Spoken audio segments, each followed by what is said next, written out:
ರಾಜ್ಯದ ಬಹುತೇಕ ಕ್ಷೇತ್ರಗಳಿಗೆ ಫೈನಲ್ ಆಯ್ತಾ ಬಿಜೆಪಿ ಟಿಕೆಟ್. ನಿನ್ನೆ ಮೋದಿ ನೇತೃತ್ವದಲ್ಲಿ ಬಿಜೆಪಿ ಚುನಾವಣಾ ಸಮಿತಿ ಸಭೆ ನಡೆದಿದೆ. ಅಂದ್ರೆ ಸಿಇಸಿ ಸಭೆ ನಿನ್ನೆ ಆಯಿತು. ಲೇಟ್ ನೈಟ್ ವರೆಗೂ ಕೂಡ ಚರ್ಚೆ ಆಗಿದೆ. ಅದರಲ್ಲೂ ಕರ್ನಾಟಕದ 28 ಕ್ಷೇತ್ರಗಳ ಬಗ್ಗೆ ಗಂಭೀರವಾದಂತಹ ಚರ್ಚೆಗಳಾಗಿದೆ. ಸಭೆಯಲ್ಲಿ ಭಾಗಿಯಾಗಿದ್ರು ಮಾಜಿ ಸಿಎಂ ಬಿಎಸ್ವೈ, ಅದರ ಜೊತೆಗೆ ಡಿ.ವೈ. ವಿಜಯೇಂದ್ರ, ಕೇಂದ್ರ ಸಚಿವ ಜೋಶಿ, ಬಿಎಲ್ ಸಂತೋಷ್, ಬಸವರಾಜ ಬೊಮ್ಮಾಯಿ, ಆರ್ ಅಶೋಕ್. ರಾಜ್ಯದ ಅಭ್ಯರ್ಥಿಗಳ ಪಟ್ಟಿ ಅಂತಿಮಗೊಳಿಸುವ ಕುರಿತು ಚರ್ಚೆ ಆಗಿದೆ. ಹಲವು ಆಕಾಂಕ್ಷಿಗಳಿಗೆ ಟಿಕೆಟ್ ಮಿಸ್ ಆಗಬಹುದು, ಹೊಸಬರಿಗೆ ಅವಕಾಶ ಸಿಗುವಂತ ಸಾಧ್ಯತೆಗಳಿದ್ದಾವೆ. ಇನ್ನು ಪ್ರತಾಪ್ ಸಿಂಹ ಮೈಸೂರು ಬಹಳ ಕುತೂಹಲ ಕಾರಣ ಆಗ್ತಾ ಇದೆ, ಗಮನ ಸೆಳೀತಾ ಇದೆ. Pratap Simha doubt, Nalin ಕುಮಾರ್ಗೂ doubt. ಒಂದು 22 ಕ್ಷೇತ್ರಗಳಿಗೆ ಟಿಕೆಟ್ ಫೈನಲ್ ಆದಂಗೆ ಕಾಣಿಸ್ತಾ ಇದೆ. ಒಟ್ಟು 2 ಹಂತದಲ್ಲಿ ಬಿಜೆಪಿ ಟಿಕೆಟ್ ಘೋಷಣೆ ಮಾಡುವಂತಹ ಸಾಧ್ಯತೆಗಳಿದ್ದಾವೆ. ಹಲವು ಹೊಸ ಮುಖಗಳಿಗೆ ಈ ಬಾರಿ ಬಿಜೆಪಿ ಮಣೆ ಹಾಕೋದು ಪಕ್ಕಾ. 7 ರಿಂದ 8 ಜನ ಹಾಲಿ ಸಂಸದರಿಗೆ ಟಿಕೆಟ್ ಮಿಸ್ ಆಗೋದು ಕನ್ಫರ್ಮ್.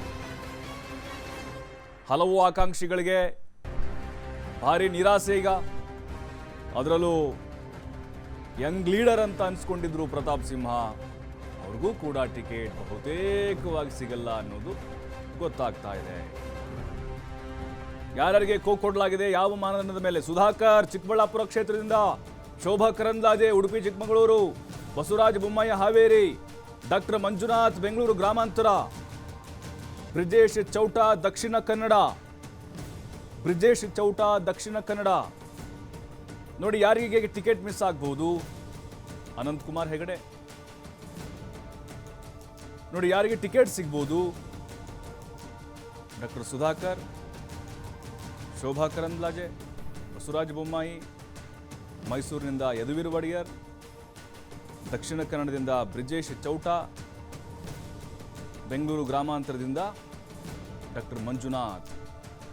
ಯಾಕೆ ಇವರಿಗೆ ಟಿಕೆಟ್ ಕನ್ಫರ್ಮ್ ಆಗಿದೆ? ಕನ್ಫರ್ಮ್ ಅಂತಂದ್ರೆ ಬಹುತೇಕ ಇವರಿಗೆ ಸಿಗುತ್ತೆ ಅನ್ನೋದು. ಟಿಕೆಟ್ ಯಾರಿಗೆ ಮಿಸ್ ಆಗ್ಬೋದು, ಯಾವ ಕಾರಣಕ್ಕೆ? ನಾವು ಮೊದಲಿಂದನೇ ಹೇಳ್ತಾ ಇದ್ವಿ, ಡೌಟ್ ಇತ್ತು ಕೆಲವ್ರ ಮೇಲೆ. ಹೈಕಮಾಂಡ್ಗೂ ಕೂಡ ಅದು ಚೆನ್ನಾಗಿ ಗೊತ್ತಿತ್ತು. ನೋಡಿ ಚಿಕ್ಕಬಳ್ಳಾಪುರ ಅಂತ ಬಂದರೆ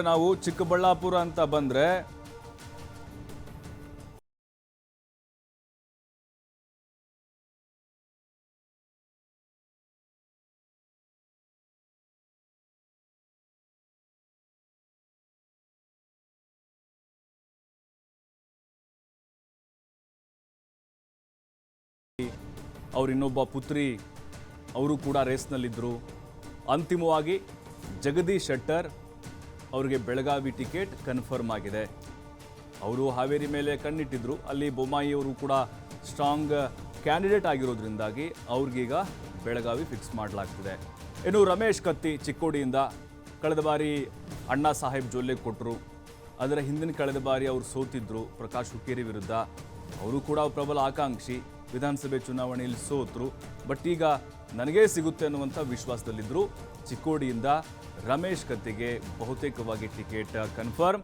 ಅಲ್ಲಿ ಅಣ್ಣಾ ಸಾಹೇಬ್ ಜೊಲ್ಲೆ ಹಾಲಿ ಸಂಸದರು, ಅವರಿಗೆ ಟಿಕೆಟ್ ಮಿಸ್ ಆಗ್ತಾ ಇದೆ. ಮೊದಲೇ ಸುಳಿವಿತ್ತು, ಬಟ್ ಆದರೂ ಪಾಪ ಓಡಾಡ್ತಾ ಇದ್ರು ಅವರು, ನನಗೆ ಟಿಕೆಟ್ ಸಿಗುತ್ತೆ ಅಂತ. ಇನ್ನು ಬೆಂಗಳೂರು ಕೇಂದ್ರ ಪಿ.ಸಿ. ಮೋಹನ್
ಪ್ರತಾಪ್ ಸಿಂಹ ಅವರಿಗೆ ಟಿಕೆಟ್ ಮಿಸ್ ಆಗೋ ಸಾಧ್ಯತೆಗಳು ಜಾಸ್ತಿ ಇದೆ. ಕಾಂತೇಶ್ ಹಾವೇರಿಯಿಂದ, ಹಾಗೆ ನಳಿನ್ ಕುಮಾರ್ ಕಟೀಲ್ ದಕ್ಷಿಣ ಕನ್ನಡದಿಂದ ಬಹುತೇಕವಾಗಿ ಟಿಕೆಟ್ ಮಿಸ್ ಆಗುತ್ತೆ.